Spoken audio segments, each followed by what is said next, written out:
వైకుంఠలోకమునందు ఎన్నో వనములతో పాటు ఎన్నో పుష్కరిణీ తీర్థములు దర్శనమిచ్చుచున్నవి. ఇదిగో చూడండి, ఈ పుష్కరిణి ఎంత అందముగా ఉన్నది.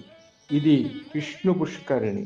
అదిగో చూడండి, అది లక్ష్మీ పుష్కరిణి. మరికొంత దూరంలో చూడండి, అదే బ్రహ్మ పుష్కరిణి. ఇంకా కొంచెం దూరంలో చూడండి, అది సరస్వతీ పుష్కరిణి. మరికొంత దూరం ముందుకు పోతే అక్కడ ప్రహ్లాద పుష్కరిణి. లెక్కకు మించిన సుందర వనములతో, దివ్యమైన పుష్కరిణి తీర్థములతో వైకుంఠలోకము దేదీప్యమానముగా వెలుగుతున్నది.